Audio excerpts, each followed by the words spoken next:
Assalamualaikum warahmatullahi wabarakatuh. Waalaikumsalam warahmatullahi wabarakatuh. Alhamdulillahirabbil alamin. Wassalatu wassalamu ala asrofil anbiya'i wal mursalin wa ala alihi washabihi ajma'in. Asyhadu an la ilaha illallah wa asyhadu anna Muhammadan abduhu wa rasuluh. Allahumma shalli ala Muhammad wa ali Muhammad kama shallaita ala Ibrahim wa ali Ibrahim innaka Hamidum Majid. Pertama-tama kita panjatkan puji syukur kepada Allah Subhanahu wa taala yang telah melimpahkan rahmat serta hidayahnya sehingga pada kesempatan pagi hari ini kita masih diperkenankan diberi kesempatan untuk melaksanakan ibadah salat subuh secara berjamaah dilanjutkan dengan kajian subuh ceria. Di mana salat subuh ini susah untuk dikerjakan untuk kalangan umat muslim sendiri, bahwasanya di sekitar kita pun masjid-masjid masih terlalu sedikit untuk melaksanakan salat subuh jamaahnya. Kedua kalinya selawat serta salam tak lupa kita haturkan kepada beliau baginda Nabi besar kita Nabi Muhammad SAW yang telah mengajarkan dinul Islam dari keluarga, sahabat dan para ulama sehingga pada kesempatan hari ini kita bisa mengerjakan ajaran Nabi Muhammad untuk beribadah kepada Allah dengan khusyuk dan tanpa ada halangan sesuatu apapun. Di sini saya menyampaikan susunan acara pada kajian subuh ceria atau kajian pada subuh di Masjid As-Salam dengan tema kajian yang mencerahkan dan menggembirakan. Acara yang pertama yaitu pembukaan, acara yang kedua pembacaan ayat suci Al-Quran, acara yang ketiga sambutan dari PCM dan ketua PCM dan ketua TAPL Masjid As-Salam. Acara yang keempat kajian yang akan diisi oleh beliau Ustaz Dr. Haji Muhammad Nasib MSI, dan acara yang terakhir yaitu doa dilanjutkan penutup. Untuk membuka acara yang pertama maka kita bacaan kedua yaitu pembacaan ayat suci Al-Quran.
Bismillahirrahmanirrahim.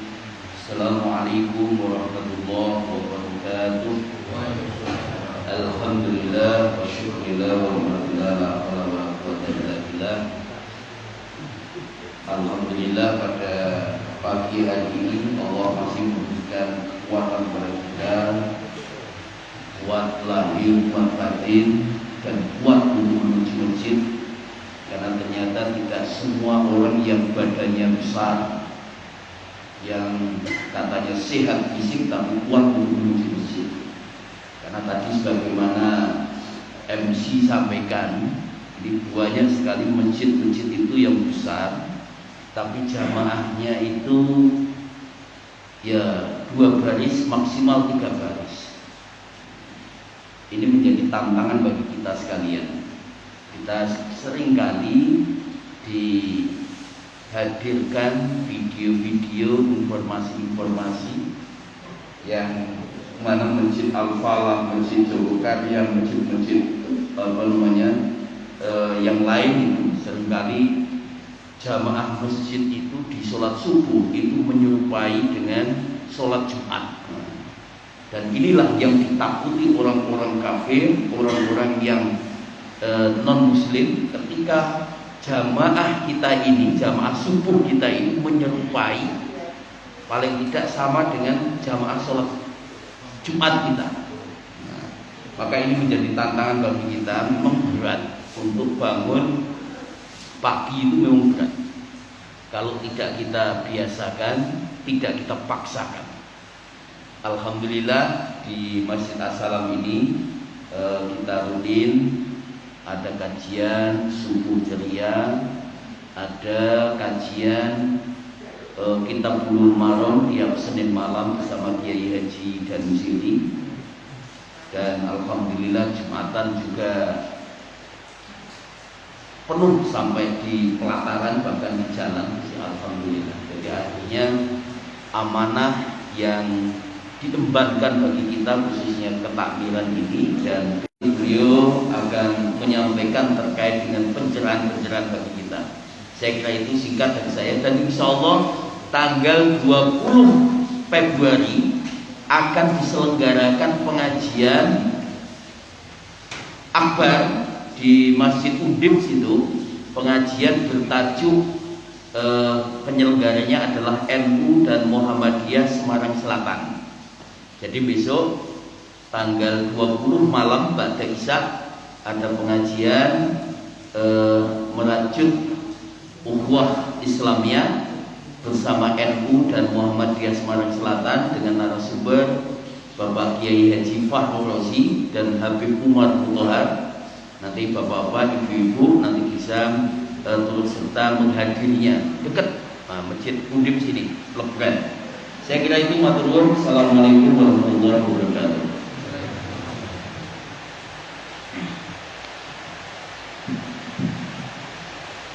Acara selanjutnya yaitu selamat mengucapkan diisi beliau Dr. Haji Muhammad Nasir Masih pada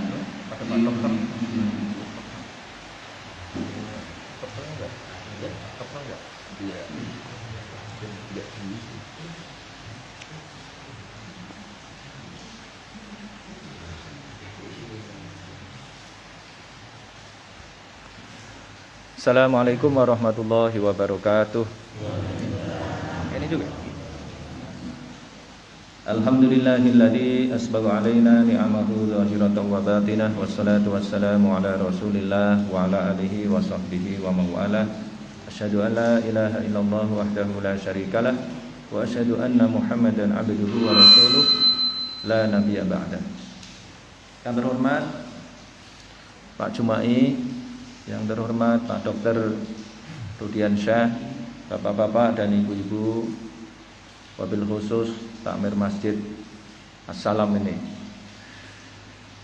Pada kesempatan pagi hari ini saya ingin menyampaikan tema dakwah yang menggembirakan dan mencerahkan, tapi saya lebih spesifikkan lagi dengan 7 kewajiban kita kepada Al-Quran. Nanti kita akan jadi gembira dan cerah itu nanti kalau sudah mengetahui kemudian betul-betul melaksanakan, setidaknya kita mendukung 7 kewajiban kita kepada Al-Quran itu.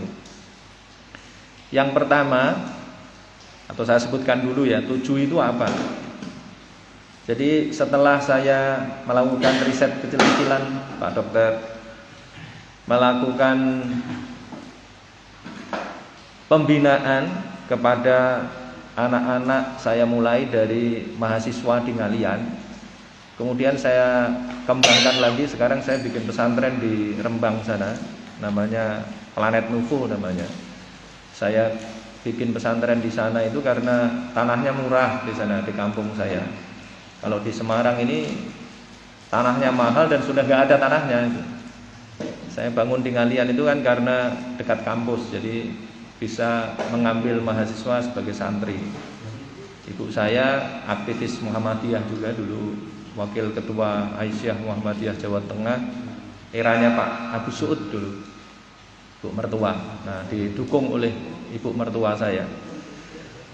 Nah, bapak-bapak dan ibu-ibu sekalian, ada 7 tadi ya kewajiban kita kepada Al-Quran. Yang pertama adalah membacanya.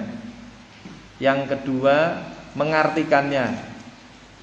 Karena banyak yang membaca atau sedikit yang membaca, tapi lebih sedikit lagi yang tahu artinya. Kemudian yang ketiga adalah menghafalkannya. Yang keempat adalah merenungkannya. Yang kelima adalah mengerjakannya. Yang keenam mengajarkannya. Dan yang ketujuh, nah ini yang paling sulit nih, yang paling sulit dan butuh seni, ini memperjuangkannya. Nah ini kita ini sudah sampai mana nih? Sudah sampai yang ke 2, 3, 4, 5, 6. Nah nanti kita bahas di sini. Nah bapak-bapak dan ibu sekalian, yang pertama itu membacanya. Tentu saja ibu-ibu dan bapak-bapak sudah membacanya semua ya. Membaca Al-Quran. Membaca Al-Quran itu ya harus dibaca Al-Qurannya. Seperti tadi saya ditanya teman saya dari Chicago tadi, baru malam ini tadi nih. Malam apa pagi-pagi saya buka tadi jam 3 bangun tadi itu. Bagaimana kalau membaca terjemahannya saja? Itu apakah sudah termasuk dalam kategori membaca Al-Quran?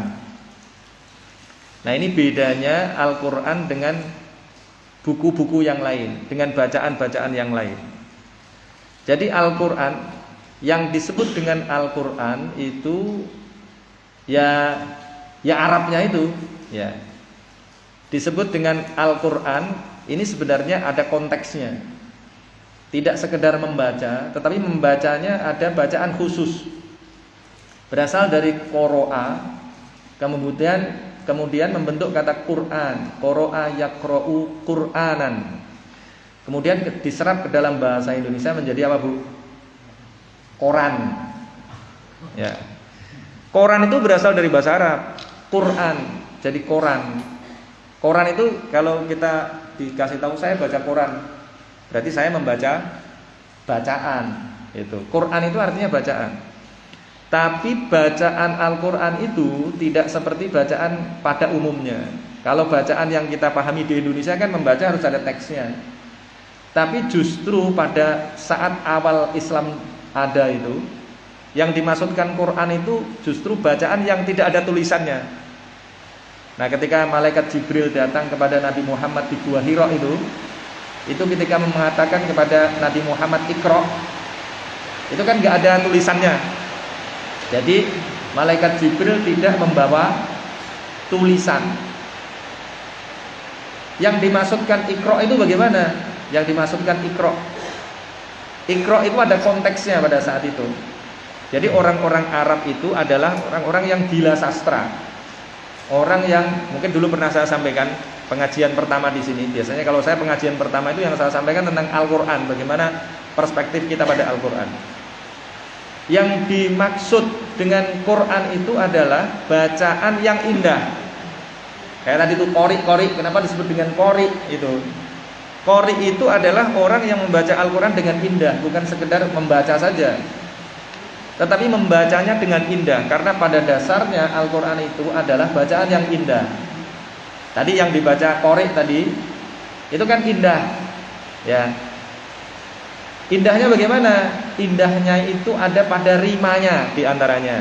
Tadi yang dibaca qul a'udzu birabbil falaq min syarri ma khalaq wa min syarri ghasiqin idza waqab wa min syarri nafatsati fil 'uqad wa min syarri hasidin idza hasad. Itu qol-qolah semua belakangnya. Kemudian yang berikutnya qul a'udzu birabbin nas malikin nas ilahin nas min syarril waswasil khannas alladzi yuwaswisu fi sudurin nas minal jinnati wan nas. Semua belakangnya ya. Kemudian surat yang ketiga tadi qul huwallahu ahad Allahus somad lam yalid walam yulad walam yakul lahu kufuwan ahad. Dal semua belakangnya. Nah lagi nih biasanya guru-guru ini banyak yang salah mengajarkan, bukan salah ya, tapi kurang tepat. Surat Al-Asr itu diajarkan dengan bacaan yang biasanya kurang tepat. Diajarkan dengan wal asri innal insana lafi khusrin illa, gitu kan? Itu ya benar tapi kurang tepat, tidak sesuai dengan makna Quran pada saat itu.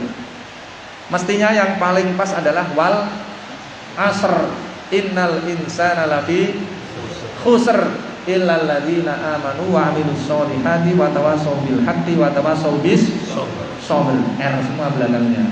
Nah, yang lain-lain nanti juga begitu ya. Nah, Bapak dan Ibu sekalian, yang dimaksudkan dengan Quran itu adalah bacaan yang indah. Maka kita kalau membaca Al-Quran harus dengan bacaan yang indah, sampai harus dilakukan. Nabi Muhammad mengatakan bahwa perindah Al-Quran dengan bacaanmu, dengan suaramu, gitu. Kenapa? Karena memang Al-Quran ini diturunkan sebagai mukjizat. Karena pada saat itu orang-orang Arab pra-Islam atau sebelum Islam itu adalah orang-orang yang sangat mencintai syair. Kalau orang Indonesia itu orang Padang yang mencintai syair. Orang Semarang, orang Rembang itu ya jarang-jarang yang mencintai syair. Tapi kalau orang Padang sana, pantunnya luar biasa.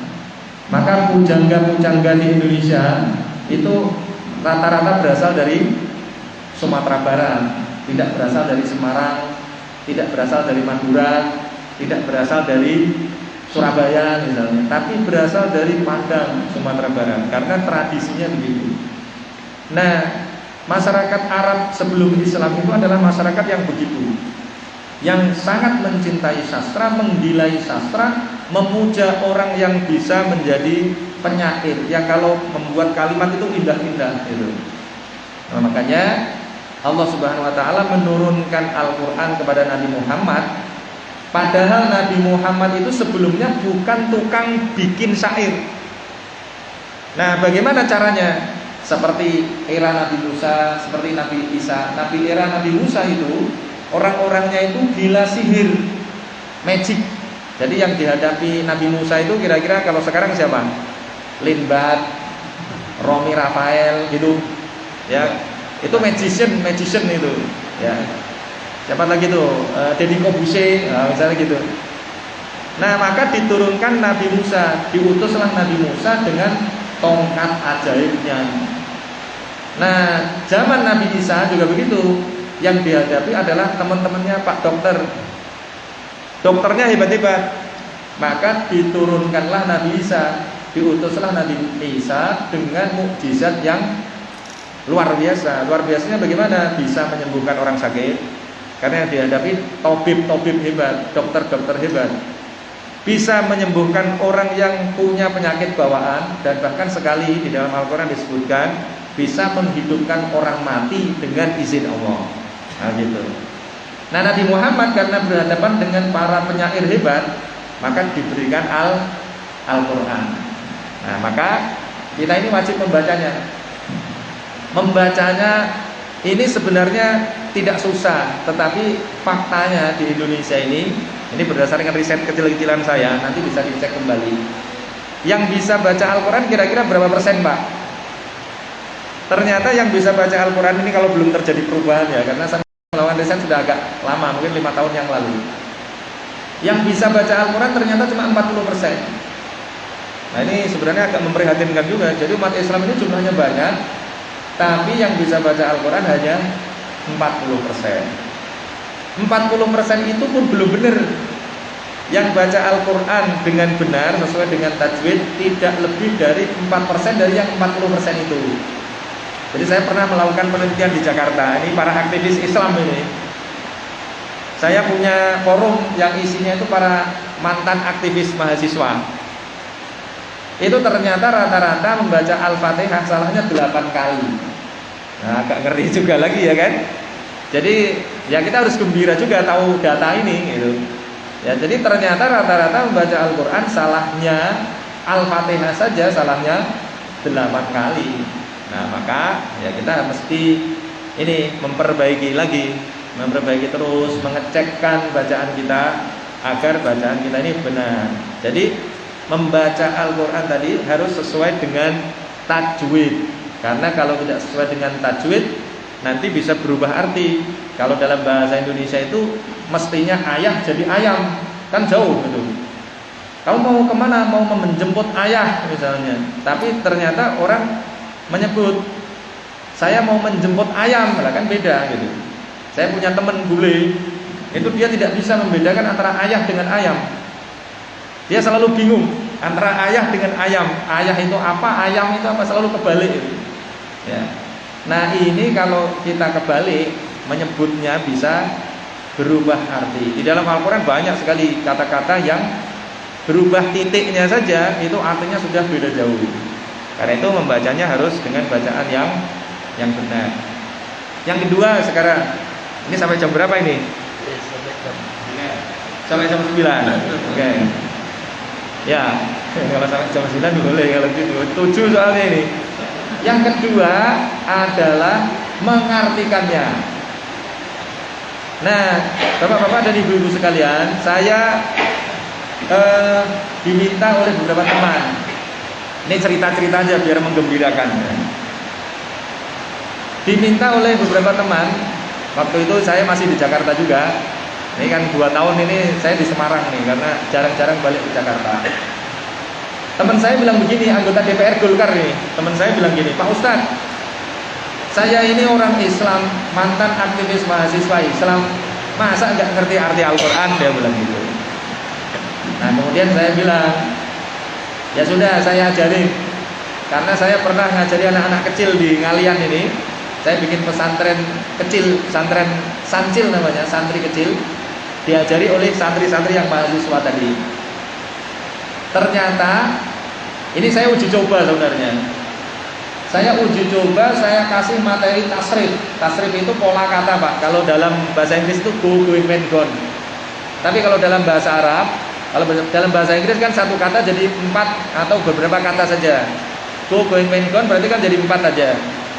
Tapi kalau dalam bahasa Arab itu satu kata bisa berubah menjadi 200 kata. Nah itu ada polanya dan itu bisa dihafalin, gampang sebenarnya. Kalau mau fokus, ternyata gampang.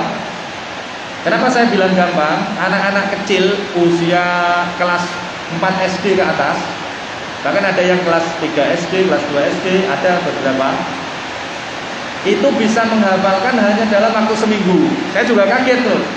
Karena saya dulu menghafal itu pelajaran tasrif namanya, sorof ya. Kalau bapak-bapak googling itu ketemu itu tasrif gitu.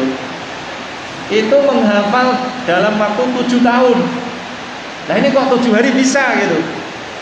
Maka saya ketika ditanya teman saya tadi, yang anggota DPR Golkar tadi, saya bilang oke, saya ajari. Abang sisakan waktu atau alokasikan waktu sehari aja, nanti saya ajari. Insya Allah pasti bisa. Saya bilang gitu, optimis saya.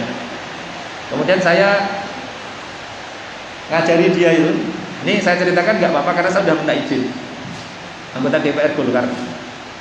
Nah kemudian ya saya sudah minta izin, nanti saya ceritakan ya bang. Oh nggak apa-apa, ceritakan aja gitu. Ya setelah 2 jam ternyata menghafalkan tasrif yang fa'ala yang puluh fa'lan wa maf'alan wa fa'ilun. Ternyata nggak bisa-bisa Pak. 2 jam. Karena nggak bisa-bisa itu maka kemudian saya menyimpulkan, ini kesimpulan yang salah tadi. Wah jangan-jangan ini karena banyak dosanya ini, karena fraksi Golkar mungkin banyak korupsinya ya kan. Saya berpikir begitu. Tapi kemudian ada teman saya lagi. Karena kalau ini nggak boleh saya sebut ini. Tapi saya sebut institusinya aja. Salah satu dosen Undip, orangnya soleh, profesor. Sama dia, Pak Ustadz, saya ini dikenal sebagai aktivis Islam, masa nggak bisa ngerti Al-Quran gitu. Ya udah saya ajari. Ini saya mikir, wah, siapa tahu nanti kalau orang soleh ini ternyata bisa gitu. Bisa jadi bukti saya. Ternyata sama. Saya ajari 2 jam, ternyata nggak bisa juga. Oh, ternyata bukan karena soleh dan tidak soleh. Ternyata bukan karena dia dosa dan tidak dosa, ternyata sama-sama nggak bisa. Ternyata metodenya salah. Saya suruh menghafalkan yang fa'ala yang huruf fa'alan dulu. Nah, saya menemukan, saya amati kemudian anak kecil-kecil itu. Ternyata anak-anak itu akan menghafal dengan lebih baik itu kalau yang dihafalkan dulu itu adalah yang, kalau bapak-bapak pernah ngaji yang tasrif ini, dia ke bawah yang huwa humahum hiya humahunna anta antuma antum anti antuma antuna anahnu. Dan diikuti. Itu sudah saya bikin. Akhirnya saya bikin lagu itu untuk bisa membuat orang-orang ini bisa belajar dengan benar. Karena saya uji coba lagi, ternyata lagu yang digunakan di pesantren pun itu agak kurang pas, sehingga membuat orang jadi bingung. Oh, ternyata ini yang menyebabkan saya dulu belajar lama 7 tahun. Karena dulu begini menghafalnya itu. Fa'ala fa'ala fa'alu fa'alat. Pernah dengar, Pak?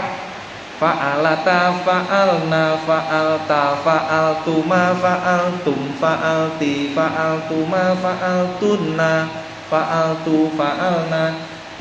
Itu kan pola begini. Orang ketiga laki-laki, ya, tunggal, 2 jamak. Kalau dalam bahasa Inggris, bahasa Indonesia kan cuma tunggal dan jamak. Kalau dalam bahasa Arab, tunggal, 2 jamak. Laki-laki, kemudian nanti 3 perempuan, nanti ketiga ini kelompok yang orang kedua.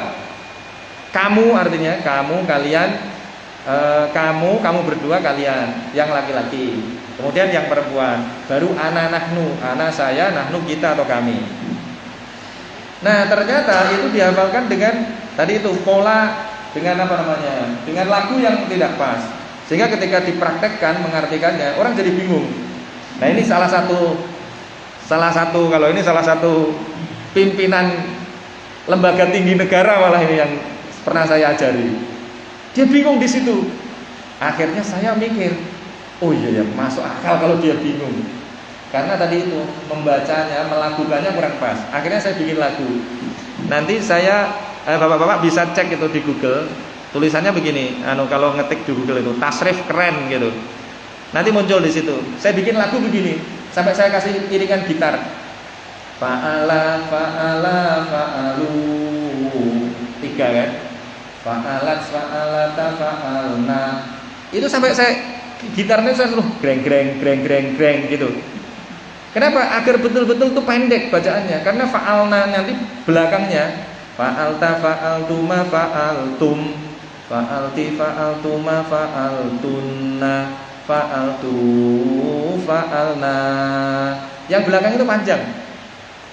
Nah, saya perhatikan ini anak-anak kalau menghafal ini dulu sebelum belajar membaca Al-Quran, itu ternyata bacaannya benar tanpa harus belajar panjang pendek. Kalau dulu bapak-bapak dan ibu-ibu kalau belajar baca Al-Quran kan diajari ini panjang, kalau ada lainnya panjang, kalau ada wamunya panjang gitu kan.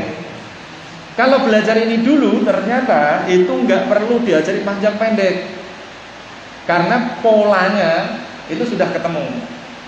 Nah, kalau ngerti pola ini juga, maka bapak-bapak dan ibu-ibu bisa memahami arti Al-Quran dengan jauh lebih mudah.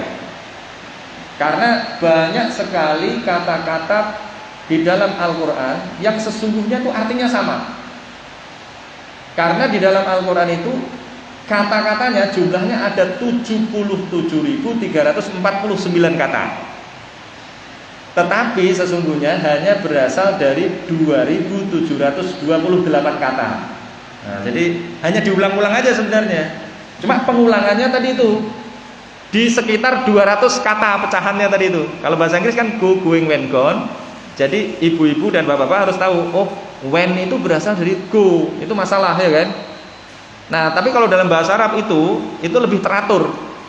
Kalau itu kan go, going, when, gone. Maksudnya kan go, going, good, good kan mestinya gitu kan. Tapi ini ada when, gone-nya itu. When, ya gone masih agak berkaitan dengan go lah gitu. When-nya ini yang nggak nyambung gitu. Tetapi kalau dalam bahasa Arab itu polanya tertata. Lebih banyak yang tertata. Misalnya kalau muslim, kalau ibu-ibu namanya apa? Muslimat, ya kan? Muslim, muslimat. Kalau muslim, muslimah. Kalau jamak muslimat. Kalau laki-laki jamak muslimun atau muslimin. Oh gitu. Polanya itu teratur. Nah, ini bisa dipelajari. Nah ternyata ini tapi hitungan saya baru sekali, saya menghitung baru sekali, itu 2728 kata. Jadi bapak dan ibu sekalian, kalau putra putri ibu ini saya selalu berharap ini putra putri cucu-cucu bapak-bapak dan ibu-ibu sekalian itu sejak kecil itu diajarkan ini. Nyanyi misalnya, nyanyinya itu dulu. Seperti anak saya umurnya berapa ini sekarang 2 tahun misalnya. Setiap 7 bulan saya ajari nyanyi itu sekarang. Fa'alu gitu. Tahunya nyanyi, bukan ngaji gitu. Sehingga kemudian mereka selalu mengatakan, "Abah, ayo nyanyi ini." Nyanyi fa'ala gitu kan. Karena dia enggak tahu bahwa itu sesungguhnya adalah pelajaran itu sebenarnya, tapi tahunya adalah nyanyi. Daripada diajari burung kakak tua hingga di jendela. Nenek sudah tua, giginya tinggal 2. Lah ngamuk neneknya. Neneknya kan selalu maunya dibilang cantik terus ya kan. Lah ini oleh cucunya dibilang giginya tinggal 2 ya kan. Padahal giginya juga masih lengkap. Gitu. Nah, ternyata kalau diajari tadi itu, mereka menganggap bahwa itu adalah nyanyian, padahal sebenarnya adalah pelajaran gitu. Pelajaran untuk bisa mengartikan Al-Qur'an. Nah lebih enaknya lagi kita orang Indonesia itu bapak dan ibu sekalian, banyak ternyata saya hitung tapi belum selesai ini, hampir 1000 kata di dalam Al-Quran itu berasal dari bahasa Arab. Kayak kemarin itu ibu saya pulang dari ngajar di pesantren di belakang rumah. Ya anak-anak yang tadi saya ceritakan, yang mahasiswa tadi, ditanya sama istri saya, "Dari mana Bu?" "Loh kan sekarang saya diminta ngisi ngaji anak-anak di belakang." Bilang gitu. Saya kemudian bilang begini sama istri saya, ambil guyonan, ngaji itu berasal dari kata kaji. Kaji itu bahasa Arabnya haji. Nah kemudian kenapa kok ngaji? Karena dulu yang dianggap pinter itu Pak Kaji, sehingga orang belajar agama itu kepada Pak Kaji. Sehingga kalau ditanya dari mana, dari rumah Pak Kaji. Nah, kemudian dari mana, dari ngaji. Nah, gitu. Nah kaji itu berasal dari kata haji, hajja. Hajja itu artinya menuju. Jadi kalau dulu ada orang mau dari Yaman, dari mana-mana mau pergi ke Mekah untuk haji, itu mau kemana? Haji gitu. Apa itu artinya? Menuju Baitullah. Nah itu kaji, ngaji, kita ngaji pagi ini itu bahasa Arab Pak, ngaji. Kemudian bahasa Arabnya juga diserap ke dalam bahasa Indonesia yang lebih ilmiah, namanya mengkaji. Kalau mengaji itu dianggapnya tidak ilmiah, tapi kalau mengkaji, kajian, nah itu dianggap lebih ilmiah. Nah gitu. Nah satu ya, bahasa Arab diserap ke dalam bahasa Indonesia, kita kadang-kadang nggak sadar. Lagi misalnya yang kemudian saya jelaskan pada istri saya kemarin. Istri saya bukan lulusan IAIN kayak Pak Jumai soalnya. Jadi saya jelasin, istri saya seperti Pak dokter spesialis anak. Jadi kadang-kadang saya ajari begitu sambil kalau ada kasus-kasus. Nah seperti kalau tadi kan ngaji ya, seperti menelaah, saya bilang gitu. Menelaah itu berasal dari kata tola'ah, kemudian membentuk kata mutola'ah. Dalam bahasa Indonesia jadi menelaah. Dari kata tola'ah, tola'ah itu artinya melihat. Karena melihat sesuatu yang dilihat itu terbit, maka istri saya langsung nyanyi itu, tola'al badru alaina. Nah gitu. Jadi menelaah itu berasal dari bahasa Arab. Dari kata tola'a. Tola'a itu artinya kalau bahasa Jawa meletek. Jadi kalau matahari di timur itu meletek, kalau orang Jawa mengatakan ya sudah terbit. Maka tola'al badru alaina, sudah terbit, sudah terlihat bulan purnama atas kita. Itu kan nyanyian ketika Nabi Muhammad hijrah ke Madinah. Nah, apalagi? Nah, bapak-bapak dan ibu-ibu sekalian, ini di awal Al-Qur'an semuanya hafal ya. Dzalikal kitabu. Nah, kitab itu udah bahasa Indonesia kan? Kitab hukum. Ya, KUHP ya kan? KUHP itu pakai kitab itu. Bahasa Arab diserap ke dalam bahasa Indonesia, kita langsung tahu kitab. Dzalikal kitabu la raiba fihi hudal lil muttaqin. Hudan itu kemudian untuk kata hidayah. Sudah sering kita menggunakan, semoga dia mendapatkan hidayah. Orang sudah tahu. Lil muttaqin, kepada orang-orang yang bertakwa. Loh, bahasa Indonesia lagi. Ya, dzalikal kitabu la raiba fihi hudal lil muttaqin. Orang yang bertakwa itu yang bagaimana? Alladzina yu'minuna. Yu'minuna berasal dari kata iman. Iman bahasa Indonesia lagi. Bil ghaibi, kepada yang ghaib. Bahasa Indonesianya apa, Pak? Ya gaib. Itu bahasa Arab itu. Yu'minuna bil ghaibi wa yuqimuna. Yuqimuna. Nah, seperti ini. Yuqimuna itu berasal dari kata aqama yuqimu. Jadi kalau ngerti tadi itu pecahan kata yang dinyanyikan anak-anak tadi, itu bisa langsung ngerti. Oh, yuqimuna itu berasal dari kata aqama yuqimu, iqamah. Oh, iqamah bentuk kata makom, makam. Loh, bahasa Indonesianya jadi makam, qomat. Yuqimuna as-sholata, sholat. Ya, bahasa Indonesia lagi. Wa mimma rozaqnahum. Rozaqna itu tadi kalau ditafsir jadi begini. Rozaqo, rozaqo, rozaku. Rozaqot, rozaqota, rozaqna. Rozaqta, rozaqtuma, rozaqtum. Rozaqti, rozaqtuma, rozaqtunna. Rozaqtu, rozaqna. Ini rozaqna. Wa mimma rozaqna. Karena nahnu tadi kami artinya. Rozaqna itu artinya kami memberikan rizki. Bahasa Indonesianya rizki. Jadi rizki itu bahasa Arab lagi. Rozaqnahum yunfikun. Yunfikun itu berasal dari kata anfaqa yunfiku, infak. Ibu-ibu sering kan infak. Duitnya mau dikemanain, Bu? Mau diinfakkan. Loh, bahasa Arab lagi ya kan. Jadi banyak sekali saya hitung itu. Saya baru menghitung sampai juz 8. Yang ini yang saya, oh ini bahasa Indonesia, jadi bahasa Indonesia. Ya.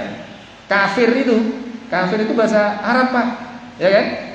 Artinya apa? Arti aslinya itu menyembunyikan. Jadi orang-orang kafir itu adalah orang-orang yang menyembunyikan kebenaran. Yang menyerap bahasa Arab kafir ini adalah orang Inggris. Kafaro, kemudian jadi kafir. To cover itu artinya, oh, ibu-ibu punya kasurnya ada apanya, Bu? Bed cover, ya kan? Itu berasal dari kata kafaro. Nah, kafaro itu artinya menyembunyikan atau menutupi. Jadi orang-orang kafir itu aslinya adalah orang-orang yang menutupi kebenaran. Jadi dulu itu orang-orang ahli kitab, Yahudi dan Nasrani itu sudah ada informasi, sudah memiliki informasi bahwa akan ada Rasul yang terakhir namanya Muhammad. Ciri-cirinya, satu, makan hadiah, tidak makan sedekah. Oh, dia anak yatim. Yang ketiga diantaranya ada tanda kenabian di antara dua baunya. Nah, orang-orang kafir itu, orang-orang ahlul kitab itu sudah tahu. Tapi mereka berharap Rasul yang terakhir itu berasal dari golongan Yahudi, keturunan Ishak, Yakub.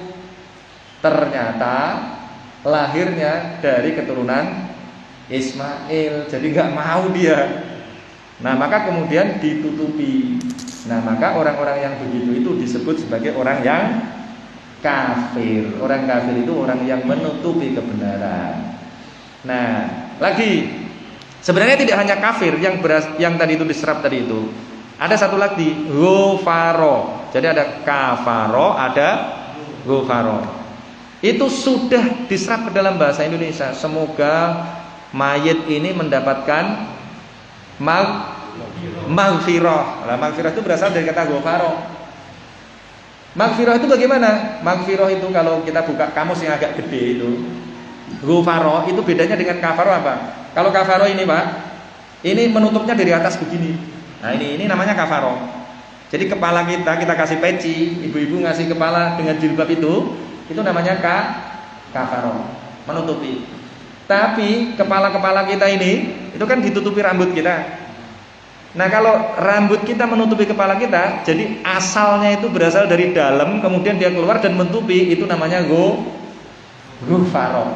Jadi kalau kafaro dari atas, kalau ghufaro dari bawah. Nah itu bedanya, bahasa Arab itu begitu.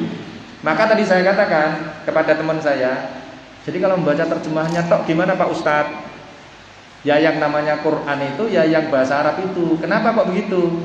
Karena tidak ada bahasa yang bisa digunakan untuk langsung menerjemahkan Al-Quran.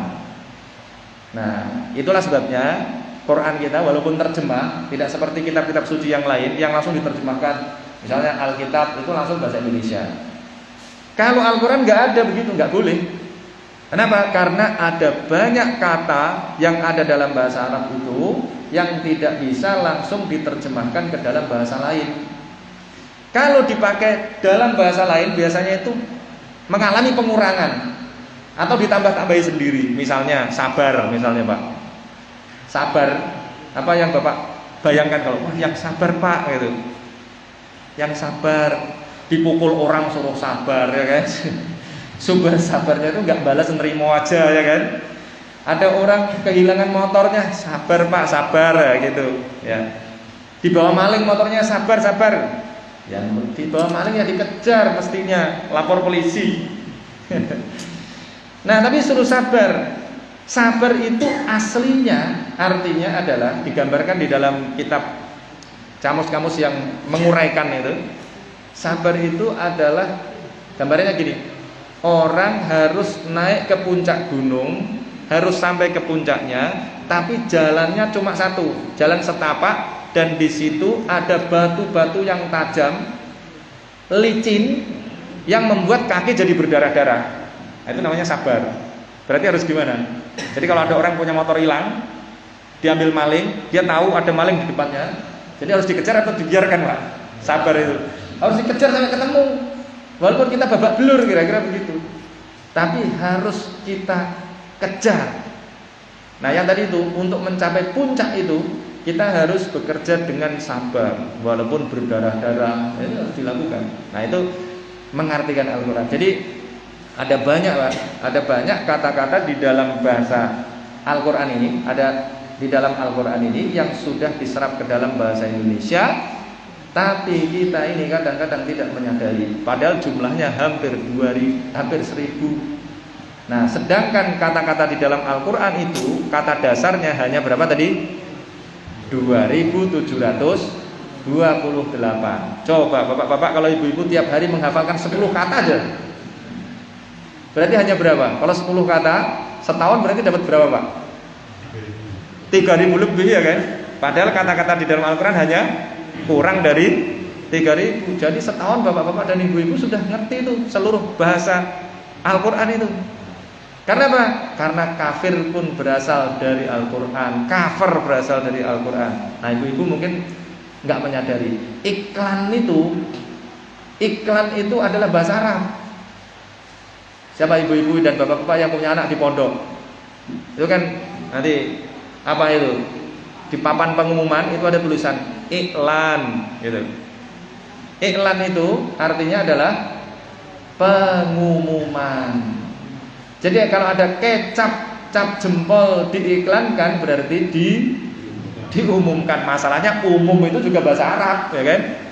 Nah, Rois Am, PBNU misalnya, Rois Am itu umum itu berasal dari kata am.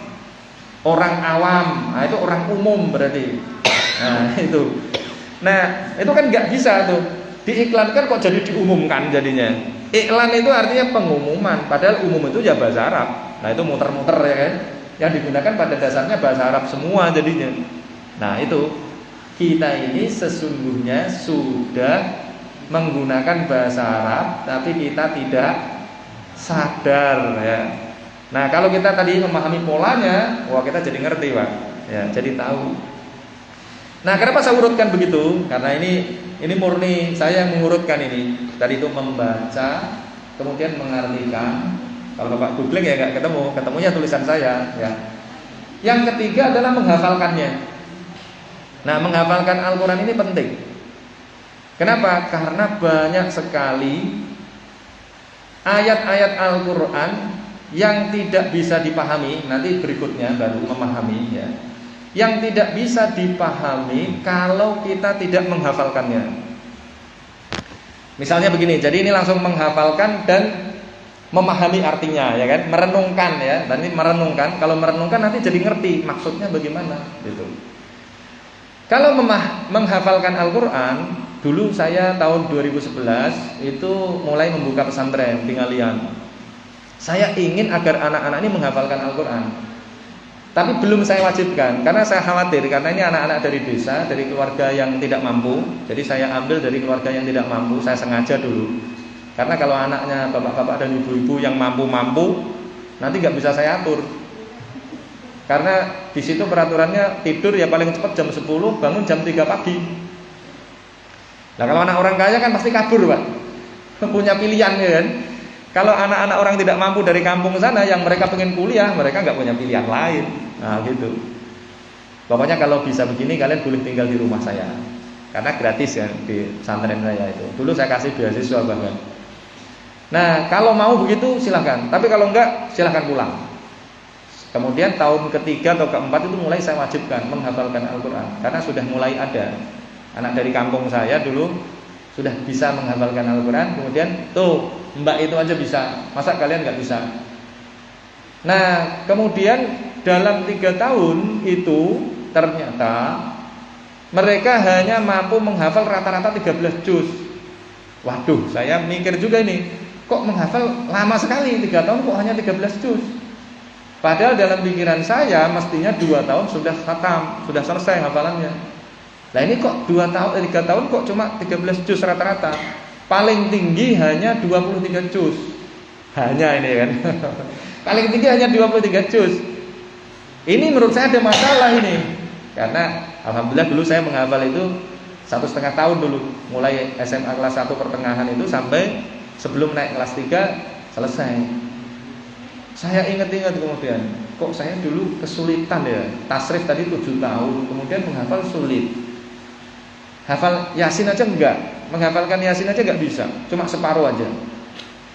Kemudian saya ingat-ingat, oh iya dulu saya menghafalkan Al-Quran cepat itu karena saya ngerti artinya. Kemudian mulai saya uji coba tadi. Uji cobanya gini, siapa yang mau saya jadikan sebagai kelinci percobaan? Yang masih muda aja ya kan? Mas Syafi'i. Siapa? Mas Syafi'i. Mas Syafi'i ya kan? Coba, ini ibu-ibu bisa saksikan secara langsung ya. Nanti menghafalkan yang kita tahu artinya itu lebih mudah dibandingkan menghafalkan yang kita tidak tahu artinya. Oke, siap Mas Syafi'i? Mik. pakai mic. Oke, siap ya. Pagi ini saya mengikuti pengajian di Masjid As-Salam. Silakan. Pagi ini aku mengikuti pengajian di Masjid As-Salam. Ya. Aku diganti saya ya kan. Tapi bener gak? Bener. Hanya aku diganti saya. Jadi kalau nilai 90 ya kan. Pagi ini saya mengikuti pengajian di Masjid As-Salam. Berapa kata Pak? 8 kata. Sekarang ikuti yang kedua. Perhatikan ya dengan baik. Ini saya kasih dulu bukan karena Pak Syafi'i ini tidak cerdas, bukan. Tapi sudah saya teliti untuk bisa mengikuti kalimat kedua saya ini butuh 7 kali pengulangan. Oke Pak Syafi'i. Ibis redibis numquam peribis in armis.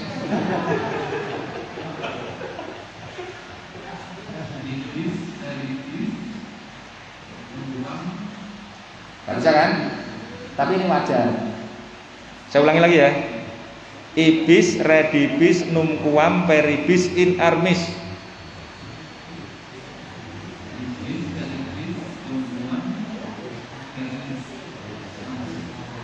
Itu bahasa Yunani. Ya. Nah, bahasa Indonesianya begini. Wah, ikuti bahasa Indonesianya. Kamu akan pergi, kamu akan kembali, kamu tidak akan mati di medan perang. Kamu akan pergi, kamu akan kembali, kamu tidak akan mati di medan perang. Nah, bisa kan? Padahal tadi itu cuma 6 kata tuh bahasa Yunaninya.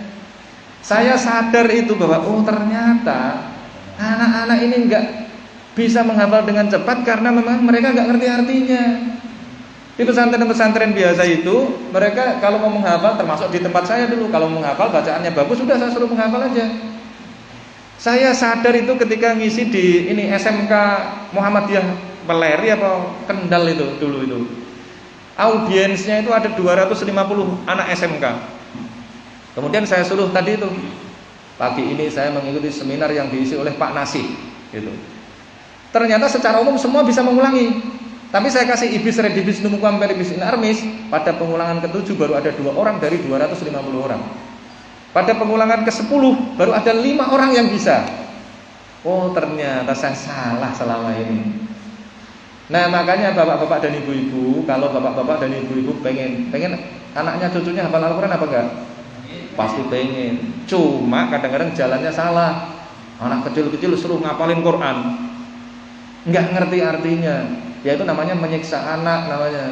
Jadi makanya kadang-kadang saya guyonan, kalau mau menyiksa anakmu suruh menghafalkan Al-Quran. Oh, itu. Tapi kan sebenarnya nggak begitu ya kan. Maksudnya adalah caranya anak-anak ini harus perkenalkan dulu dengan tadi itu perubahan kosakata, perubahan kata tadi itu. Nah dengan begitu nanti anak-anak itu akan menyukai. Karena apa? Oh ternyata mudah ternyata. Nah kalau tadi itu anak-anak saya, kemudian anak-anak santri-santri di pesantren yang Rembang itu masih kecil-kecil itu SD kelas 1 itu kemana-mana itu fa'alu nyanyi mereka. Sampai orang pada kayak kok anak kecil-kecil bisa? Oh iya mereka nggak ngerti kalau ini pelajaran. Tapi kalau disuruh, wah ini hafalkan ini, pasti mereka malah nggak mau. Anak-anak itu kan gitu, kalau disuruh belajar nggak mau, tapi kalau disuruh main mau. Maka saya ciptakan bagaimana pelajaran ini bisa dikuasai dengan cara bermain. Nah, gitu. Nah akhirnya mudah mereka. Nah tadi itu teman saya yang profesor tadi Pak, ternyata sama, nggak bisa ternyata. Oh salah metode saya, gitu. Ya akhirnya saya ubah. Saya perhatikan. Nah, saya kemudian berusaha untuk melakukan inovasi terus dalam mereka belajar itu. Akhirnya dikit-dikit ketemu. Terus termasuk mengurutkan ini, membacanya, mengartikannya,